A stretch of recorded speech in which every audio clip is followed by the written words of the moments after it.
Well, John did such a good job of introducing not only his own remarks, but Kim and Gordon, and uncovered still another conspiracy, the UBC go off to the London School or Oxford conspiracy. Kim, would you come up here? The Right Honorable Kim Campbell.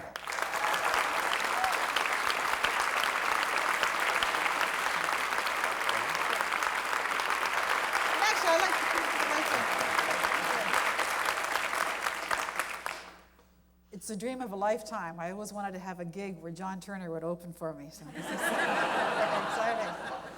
I'm delighted to be here because I am living, as you may know, in the United States, not in Los Angeles anymore. I live in New York and Cambridge, Massachusetts.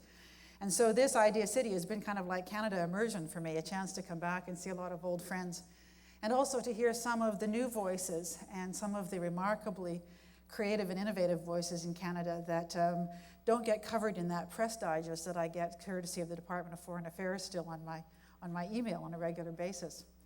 I had a hard time trying to decide what to talk to you about, and I'm still not sure. This will sort of come out, and at some point Moses will come out with a hook and take me off, I guess. Not because I don't have anything to say, but because there are a lot of things to say. And maybe I can put it in the context of what happens to former prime ministers, and what I've been doing since the last time I regaled you from a stage and tried to convince you to vote for me. One of the things that has been a theme in this conference, or that a number of people have talked about, is the question of cultural convergence with the United States and Canada's attitudes, and Diane Francis talked about the tall poppy syndrome. There is some of that, and it's been interesting for me to see in the media reports that I was, somehow some poor, pathetic person who had to be rescued by Jean Chrétien and sent to Los Angeles. Otherwise, I would have been out in the street with my tin cup, we'll legislate for food or something. Nothing could be farther from the truth. And just recently, something else that irritated me was a column by Alan Fotheringham. I should have been delighted because he was very complimentary to my spouse, Hershey Felder, in his show, which you should all see running on Broadway in the Helen Hayes Theater, George Gershwin alone.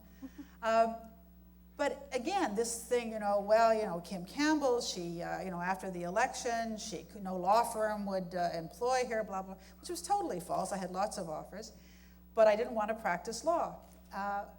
One of the things that is very, very tough when you have political retirement thrust upon you is to decide what it is that you want to do. And it's interesting because I've been asked a number of times in the United States over the last year what advice I would give to Bill Clinton. And I think, first of all, whether you are leaving about his retirement. It's interesting. When all this Monica stuff happened, I was telling people, when I was at the G7 in '93, I was actually alone in the car with Bill Clinton, and he was a perfect gentleman, and somebody said to me, well, your hair isn't big enough. Anyway.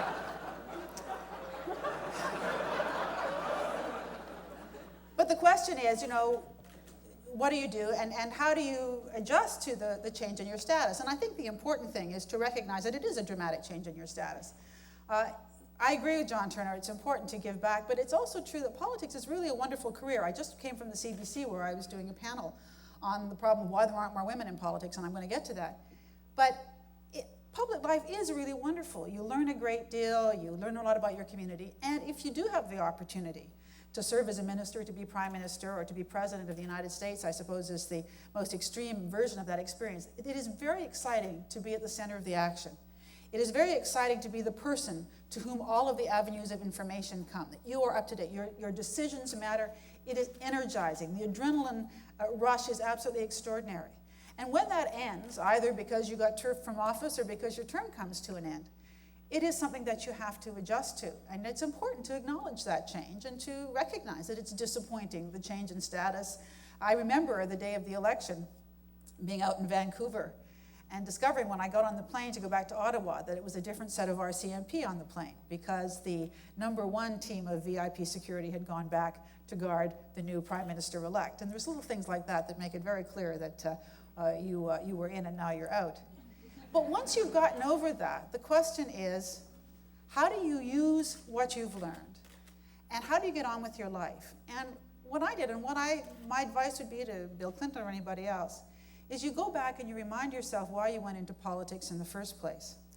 It's interesting, John Turner talking about his generation or the generations.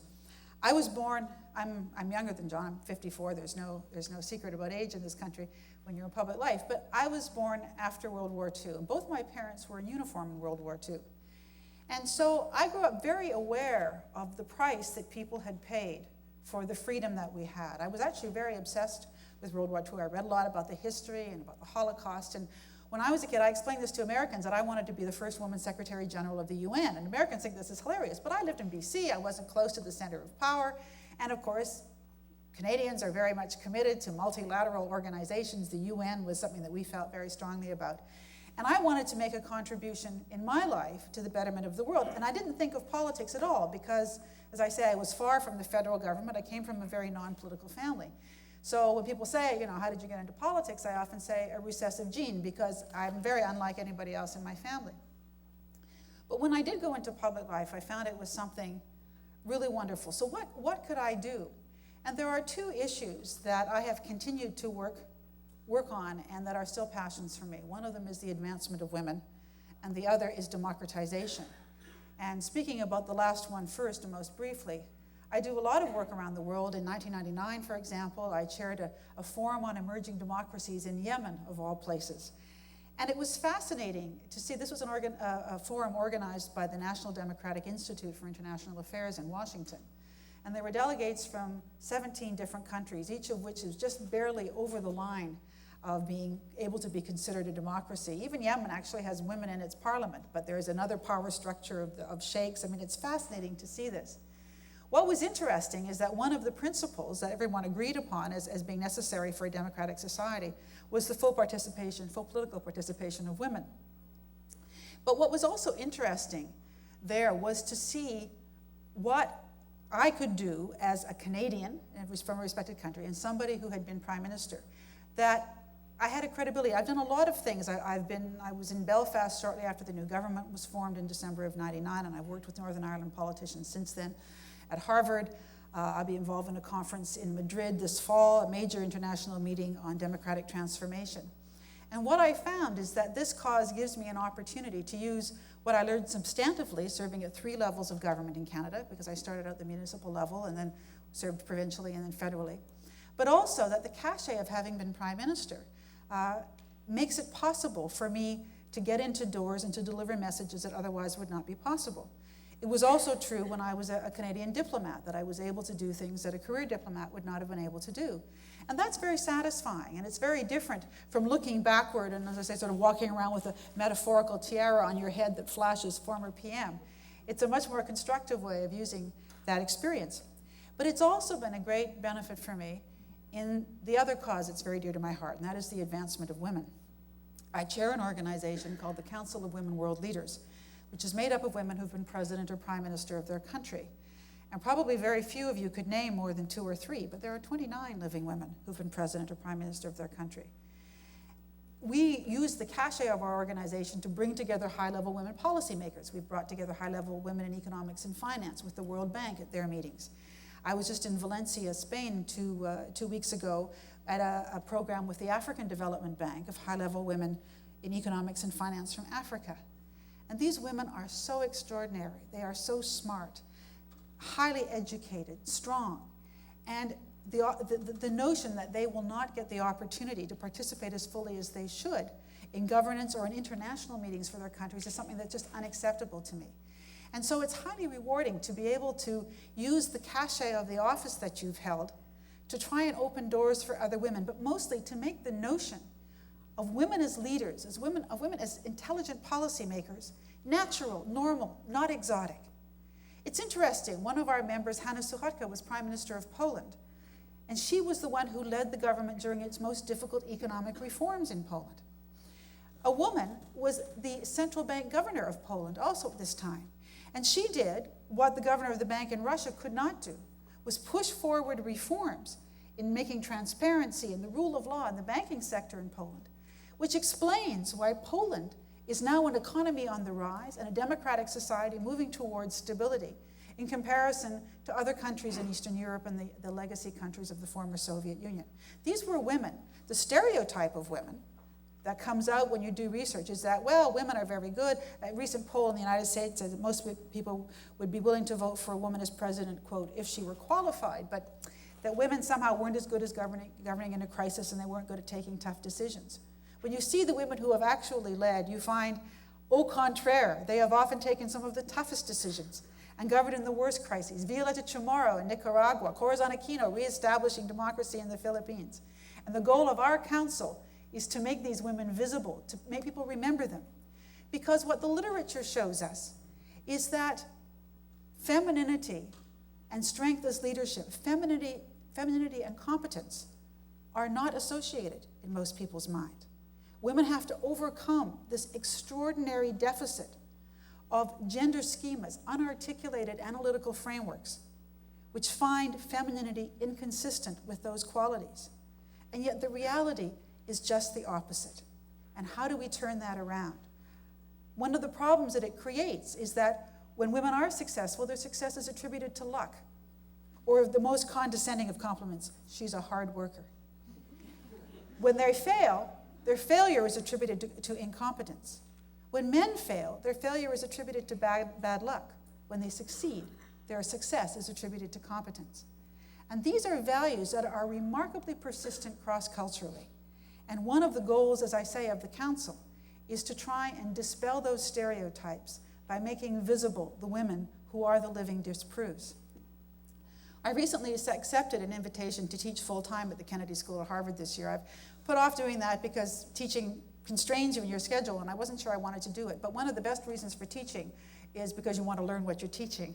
You want to fill in gaps in your own knowledge. And the first course I'm teaching in the fall, I'll be teaching a full load, but the first course I'm teaching is on gender and power, which will give me an opportunity to fill in a lot of the gaps. But I've been reading a lot of the literature, and one of the things that I advise people is to become gender literate, men and women, to read the literature that talks about these differences and that helps us to recognize these unarticulated values we bring. Women bring them as well. The research shows it. Even if women consciously articulate a value of equality, when they're asked to choose, you put a man's name and a woman's name on the same resume, the man will be seen as more competent. Or as the Wall Street Journal so aptly expressed it in an article in 1997, when symphony orchestras audition behind a screen, they hire 35% more women. And I think that sums up the problem that we face. But the final thing I want to say about life as a former prime minister is that it has given me an opportunity also to represent Canada. I find myself in all sorts of situations where I am the only Canadian around the table, at the meeting, on the program. And one of the great frustrations that members of Parliament often have when they leave office, aside from the fact that thanks to the people who try to get elected on a program of cynicism, that people don't value their experience, but you learn so much about your country. I remember my colleague Frank Oberle talking about Parliament as being the best university in the country and how much you can learn if you're interested and curious. And they take away this treasure of knowledge about their country, and the challenge is to find a way of using it. And I've been extremely lucky. As Canadian Consul General in Los Angeles, because I was a former prime minister in particular, I got access to all sorts of audiences, and spent a lot of my time trying to explain to Americans that a Canadian is not just an unarmed American with health insurance.